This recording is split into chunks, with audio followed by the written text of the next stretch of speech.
இவர்கள் இன்னைக்கு புனிதர்கள் போல பேசிட்டு இருக்காங்க. ஏன் மக்கள் இவர்களை தொடர்ச்சியாக புறக்கணிச்சாங்க? 2 வருஷம் ஆன கட்சியை எதற்காக மக்கள் ஆதரிச்சாங்க? ஸ்டாலின் வரைக்கும் நாங்கள் தலைமுறை ஆட்சி செஞ்சிருக்கோம் சொல்லி இப்போ கலைஞர் சொன்னார்ல, மக்களே என்னை கடலில் தூக்கி போட்டால் நான் கட்டுமரமாக மிதப்பேன், அதன் மேல் நீங்கள் ஏறி பயணம் செய்து கொள்ளலாம், கவுந்து விட மாட்டேன்னு சொன்னாரு. ஏன் ஸ்டாலின் கவுந்தாரு?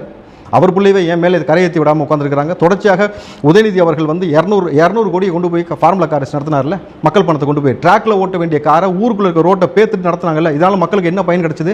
ஆட்சி அதிகாரத்தில் இருக்கும்போது நீங்கள் என்ன வேணாலும் ஆணவ போக்கு நடத்தீங்க. முதல் முறையாக கள்ளச்சாராய மரணம் நடந்த பொழுது அதை நீங்கள் கண்டிக்காம விட்டீங்க. 2வது முறை கள்ளச்சாராய மரணம் உங்களுடைய ஆட்சி நடந்துச்சா இல்லையா?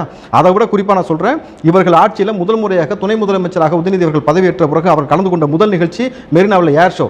அதில் 5 பேர் இறந்து போனாங்க. அந்த நபர்கள், அந்த குடும்பத்துடைய தகவல் என்ன? அவர்கள் இது வரைக்கும் அரசாங்கம் திமுக அரசாங்கம் என்ன செஞ்சது? அவங்களுக்கு இது வரைக்கும் ஏதாவது செஞ்சிருக்காங்களா? வேலை வாய்ப்பு கொடுத்தாங்களா? அவங்களுக்கு ஊக்கத்தொகை கொடுத்தாங்களா? அவங்களுக்கு ஏதாவது செஞ்சாங்களா? எதுவுமே செய்யல. தொடர்ச்சியாக மக்களை பற்றி கவலைப்படாமல் அல்லோலப்பட்டுக்கிட்டு இருக்கும் பொழுது நீங்கள் வந்து நாங்குநேரி மாணவன் தங்கதுரை வெட்டப்பட்டதிலிருந்து ஒவ்வொரு மாணவ பிள்ளைகள் பாதிச்சதா இருக்கட்டும், ஸ்கூலுக்குள்ள அபின் கஞ்சா ஹெராயின் வந்து புழங்குச்சா இல்லையா? இவ்வளவு வேலை இவங்க செய்து வச்சுட்டு இவங்க தன்னை தற்காத்துக் கொள்வதற்காக பிஜேபி பக்கம் போய் குத்த வச்சு உட்கார்ந்துருக்காங்கன்னு தான் குற்றச்சாட்டு. தொடர்ச்சியாக பிஜேபியோடு பயணம் செஞ்சவங்க இவங்க.